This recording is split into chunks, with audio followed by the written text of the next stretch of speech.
Bonjour Max. Bonjour Angela. Bonjour. La Fédération des armateurs demande que l'Europa finance le creusement de la Manche pour permettre l'accès de porte-conteneurs de plus gros gabarit. Il s'agit en effet de faciliter l'accès à nos ports d'importation de produits alimentaires et industriels que sont Le Havre et Rotterdam. En direct avec nous, le président de la Fédération des armateurs européaniens. Oui, bonjour Angela. En fait, il faut creuser la Manche pour 3 raisons. D'abord, à cause des nouvelles normes de sécurité, et en particulier la profondeur sous quille. Ensuite, bien évidemment, l'augmentation de la taille de nos bateaux de 10 000 à 15 000 containers, afin de satisfaire la demande des consommateurs, et ainsi maintenir la compétitivité de notre flotte.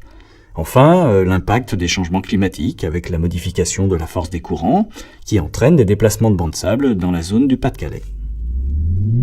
Au départ de ces 2 grands ports, il y a en conséquence une forte demande pour passer les camions à 100 tonnes afin d'alimenter les grands Europols. Et compte tenu de la mise aux normes des ponts et autoroutes que ceci engendrerait, les eurocrates envisagent d'augmenter la taxe à vide, qui, je vous le rappelle, a remplacé la taxe à l'essieu il y a longtemps.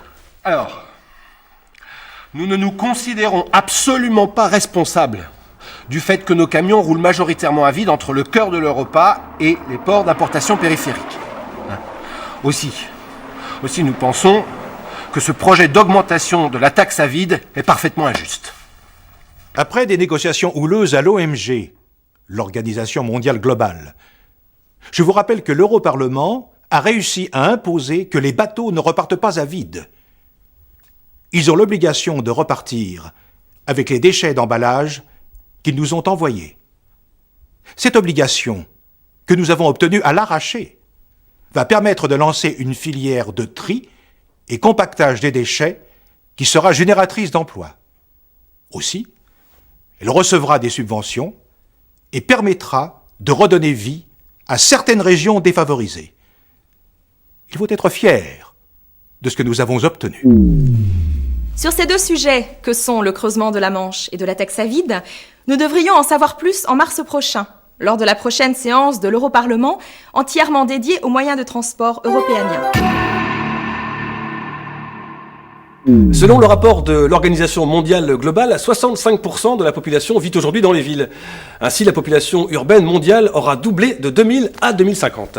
Ces concentrations urbaines aboutissent à ce que l'on appelle des mégalopoles, des mégapoles. Sur les 35 mégapoles de plus de 10 millions d'habitants, 30 d'entre elles sont concentrées dans le sud et en Asie. Mexico a dépassé les 20 millions d'habitants depuis longtemps et connaît un urbanisme débridé et de graves problèmes d'accès à l'eau potable. Jenda, vous êtes en direct avec nous en tant que présidente des zones industrielles de l'Europol, ARN, Angers, Rennes, Nantes. Je souhaite avoir votre avis sur ce que nous venons de voir. Est-ce la même tendance en Europa ? Oui, mais pas dans les mêmes proportions. D'après le dernier recensement européen, c'est vrai que l'on a fortement concentré la population dans les Europoles. Et bien du coup, on constate les problèmes classiques. Coût des logements, saturation des transports, accès aux services, insécurité, pollution. D'autre part, quand la ville s'agrandit ou se regroupe, à chaque fois, on a chassé la nature et l'agriculture. Alors que les gens souhaitent aussi pouvoir profiter de la verdure sans avoir à trop se déplacer. Venons-en à l'expérience que vous menez.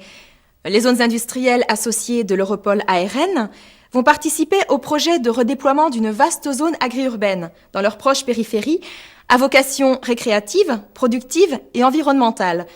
Jenda, de quoi s'agit-il exactement ? Eh bien, l'ARN a été choisi avec 5 autres Europoles pour tester le projet européen de TUV. Je rappelle, TUV, taxe urbaine verte. Et l'objet est de mieux gérer l'espace.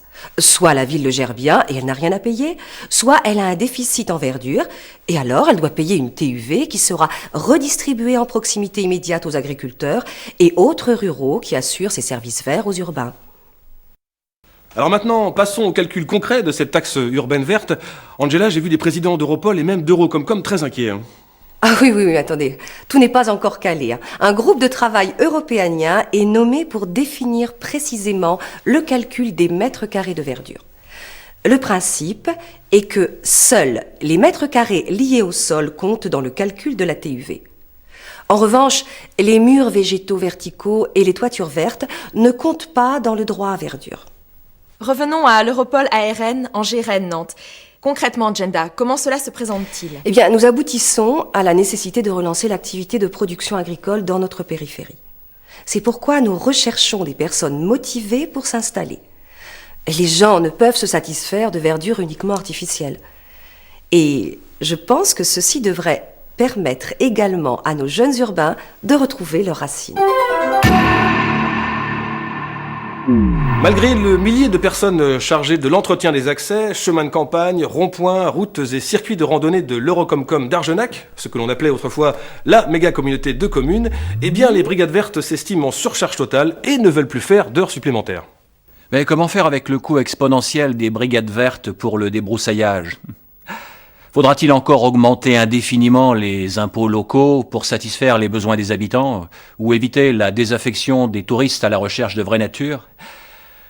Moi, je constate que le Conseil de la région 3B, Boulogne-Brest-Biarritz, reste sourd à nos demandes.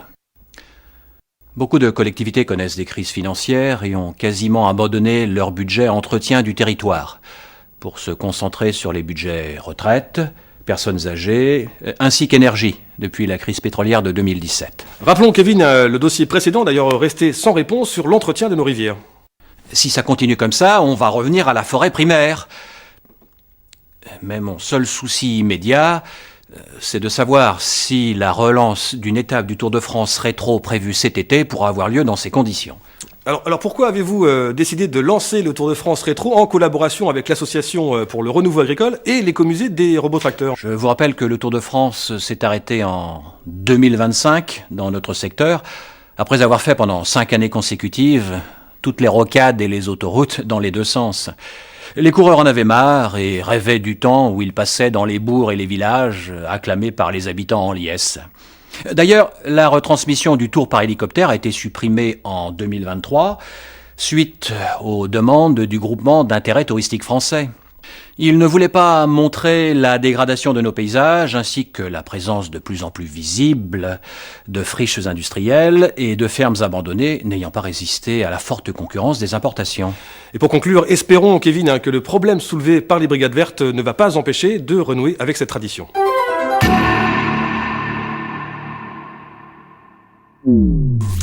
Dans l'attente du bilan du commerce extérieur, les opérateurs sont fébriles. D'après nos informations, il s'agit une fois de plus d'un problème d'approvisionnement, suite à la pénurie de matériaux rentrant dans la composition des batteries pour les avions ioniques de la 3e génération du constructeur Airbus.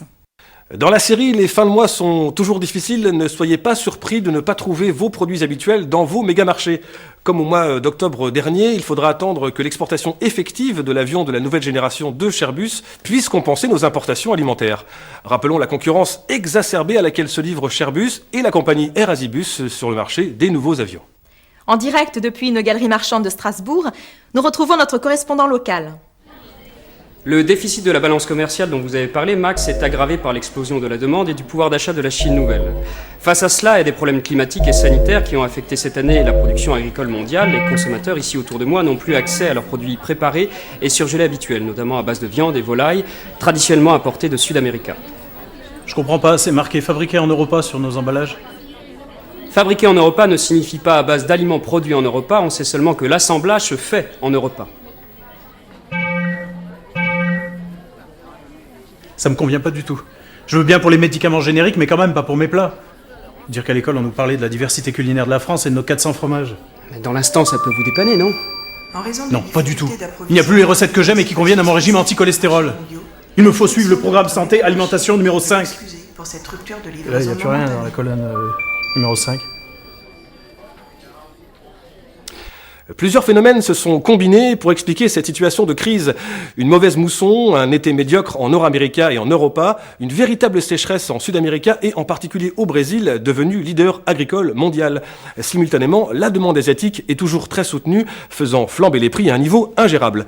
Pour en parler avec nous, nous retrouvons tout de suite Monsieur Cook. Monsieur Cook, vous m'entendez ? La hausse des prix des matières premières et du fret maritime se poursuit. Si l'on ne se prépare pas à ce type de risque, tout le monde va être pris à froid. Pour ma part, je suis obligé de fermer 3 ateliers dans mon usine en février, en attendant d'être réapprovisionné pour pouvoir faire mes recettes de plats cuisinés habituels. Monsieur Cook... Ce que l'on constate au niveau des matières agricoles pour l'alimentation se retrouve également dans la filière énergétique, notamment les biocarburants. Ces derniers sont principalement produits au Brésil et assez peu en Europa, car à l'époque, on n'a pas jugé la filière assez compétitive pour la lancer à grande échelle. Je l'ai d'autant plus mauvaise que j'avais passé, en tant qu'éco-entreprise, un contrat d'approvisionnement à 50% en énergie renouvelable avec mes fournisseurs. Mais alors ? Ils viennent de m'avertir qu'ils ne peuvent respecter le contrat, pour des problèmes de livraison, sur les biocarburants en particulier.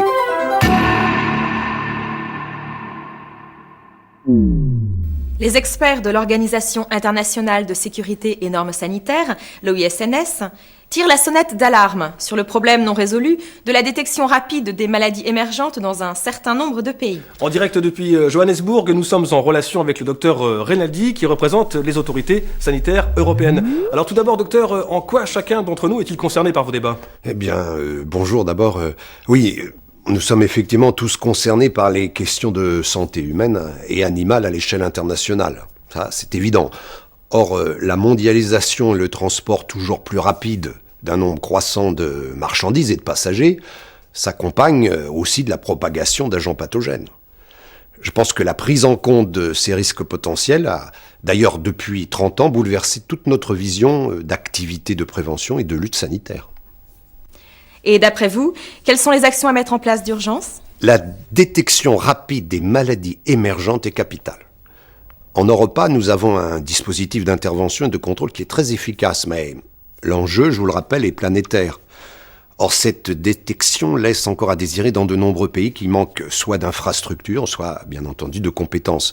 Donc, nous devons, d'un premier jet, d'une part, renforcer les transferts de connaissances au profit de ces pays, mais par ailleurs, on doit rester très strict sur les règles de commercialisation internationale de ces mêmes produits. Docteur Renaldi, est-ce cette fermeté qui a amené les autorités européennes à émettre de fortes réserves sur le nouveau procédé révolutionnaire d'extra-gelée breveté par la société intercontinentale ?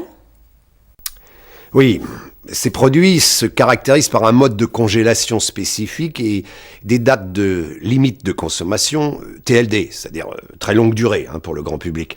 Mais certes, ceci est susceptible de présenter des avantages et de réduire les coûts et les contraintes de logistique internationale, mais je le souligne, des risques existent, c'est normal. Quels sont ces risques ? Regardez bien, un exemple, si l'on assemble des produits en provenance de nombreux continents, jusqu'où peut-on garantir le suivi et la traçabilité de tous les ingrédients, par exemple les épices ? Si un problème survient, comment revenir sur des stocks de produits qui auraient des dates de consommation aussi longues ? Les modalités de traçabilité seraient si complexes que le coût de retrait des marchandises serait exorbitant. Les exportateurs du Sud-América, financeurs de ce projet, vous ont accusé à mots à peine voilés de chercher à freiner l'expansion de leur exportation agroalimentaire.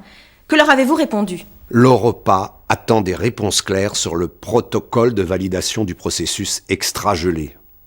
D'ici là, utilisons des procédés de conservation qui ont fait leurs preuves et ne perdons pas de vue les avantages des filières locales, et ceci au sens large. Ce que je ne comprends pas, c'est que les normes ne soient pas les mêmes pour tout le monde. En conclusion, quelle est la position générale de l'Europa sur ces questions ? Écoutez, en Europa, nous ne pouvons pas à la fois imposer des normes très strictes à nos propres agriculteurs et à nos industries agroalimentaires sans avoir la même exigence vis-à-vis des produits en provenance des pays tiers. Je vous rappelle que c'est ce type de distorsion de concurrence, encore courante dans les années 2010, qui avait entraîné, cumulé bien sûr à d'autres facteurs, la perte de compétitivité que l'on sait.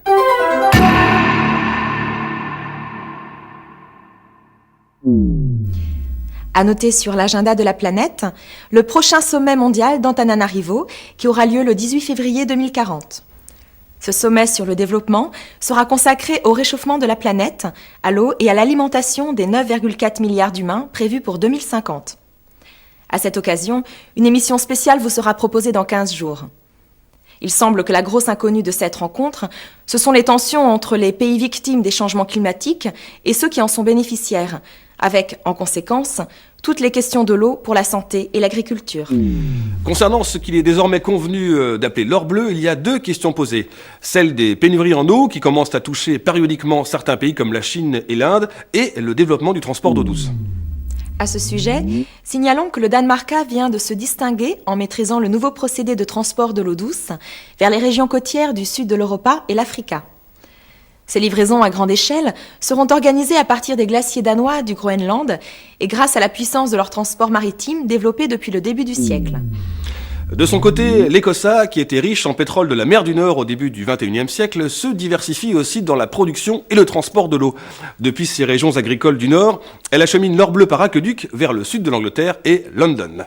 Cette région côtière attire de plus en plus de retraités et touristes depuis la modification du climat. L'équipe d'astronautes qui vient d'arriver sur Mars nous informe que leur ferme autonome est opérationnelle. Oui, en effet, le moral de l'équipage de la station repose en grande partie sur la possibilité de se nourrir de produits frais et non d'aliments préparés ou séchés. Pour une mission qui dure à peu près 6 mois, c'est un aspect crucial. Donc il nous a fallu apprendre à maîtriser l'agriculture de précision, ce qui n'a pas été une mince affaire, nous n'avons pas réussi du premier coup. En effet, il a fallu respecter un cycle de production végétale très élaboré en ce qui concerne l'eau, la terre, les graines, les fertilisants. Notre première salade. Bientôt nous allons avoir des artichauts et des fleurs. Sur ce projet de ferme autonome, comme dans d'autres sur les sciences du vivant, les Américains ont investi et mobilisé d'importantes équipes de recherche-développement. Pour eux, la question agroalimentaire a toujours été stratégique. Je vous rejoins totalement, Angela, et ce sujet en Nord-América mériterait d'être complété dans un prochain Nora News par le bilan de ces mêmes recherches en Europa. Quels ont été, par exemple, les plus grands projets et les réalisations depuis 20 ans autour de l'alimentation, les biocarburants, les technologies, bref, l'agriculture. Tout à fait d'accord. Et sans oublier un aspect essentiel, c'est comment rendre plus simples les procédures et les normes techniques pour faciliter notre travail au meilleur coût. Ludo, vous pensez à quelque chose en particulier ? Je crois que le problème intervenu sur les robots tracteurs est là pour l'illustrer. Une année, il y a eu des bugs informatiques sur les nouveaux semoirs robotisés. Les semis ont été réalisés automatiquement suivant des caractéristiques ne correspondant pas du tout à notre sol ni à notre climat. Malgré nos interventions, on n'a pas réussi à maîtriser le processus. Il semblerait qu'il s'agissait davantage de réglages pour le continent américain. Et pourtant, le logiciel était certifié. On se demande par qui, et surtout pour quel pays. Bref, il a fallu tout ressemer avec 2 mois de perdu. On vous a donné une explication ? Non, on attend toujours. Peut-être encore un problème de traduction dans ce logiciel multilangage.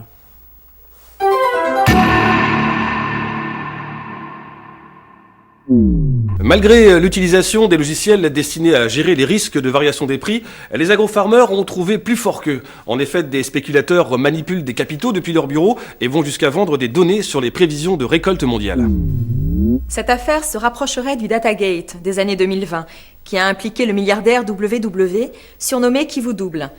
Il avait cumulé les données informatiques sur les individus et les entreprises à l'échelle mondiale, et avait même doublé les militaires en utilisant leur réseau d'espionnage, les Grandes Oreilles.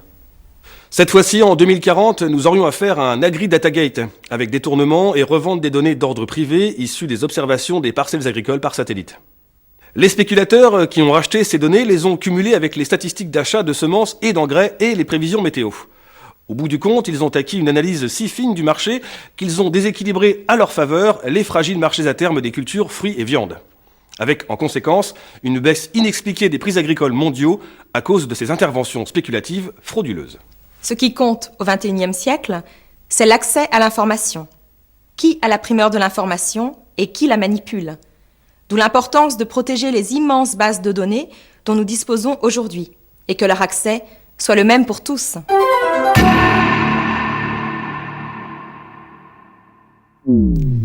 En Europa et plusieurs autres points de la planète, on a le sentiment de perdre la maîtrise de notre agriculture.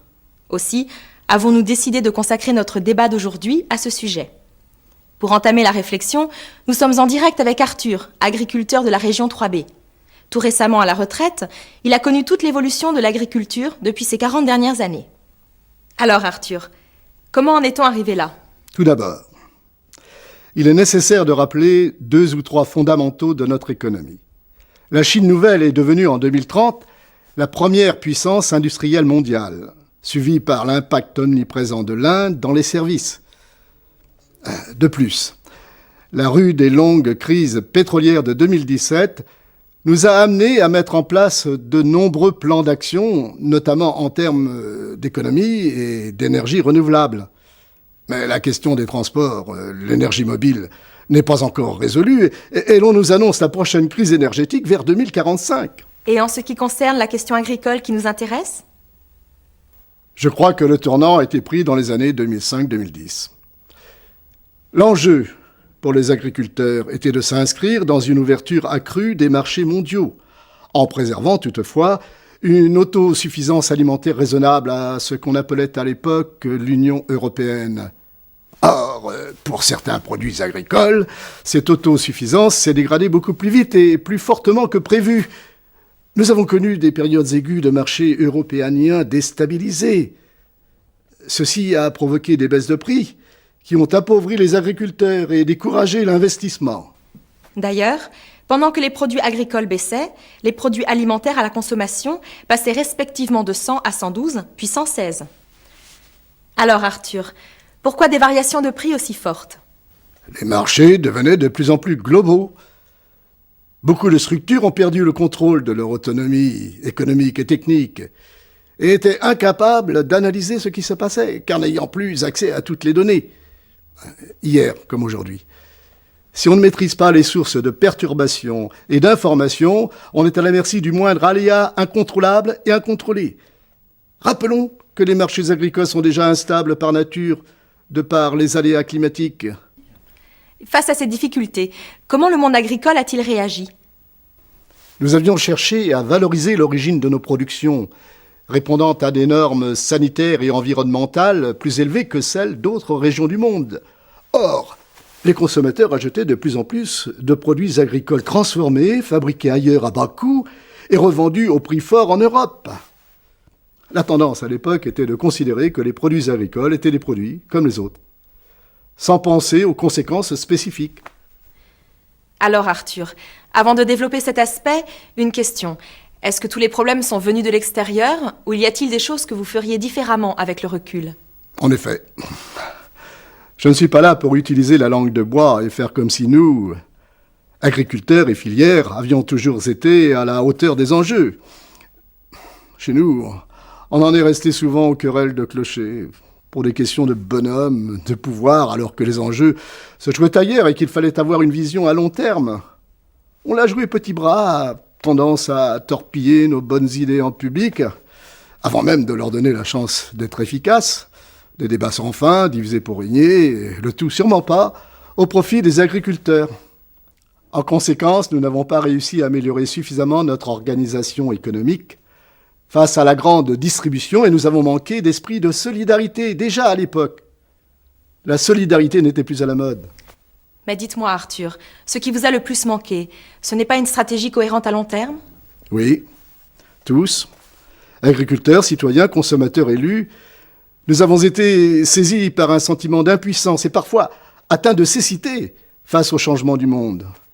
Nous, agriculteurs, avions du mal à comprendre que les pouvoirs publics se retiraient progressivement de la gestion des marchés agricoles et qu'il fallait nous organiser autrement pour ne pas être soumis de plein fouet aux aléas du marché.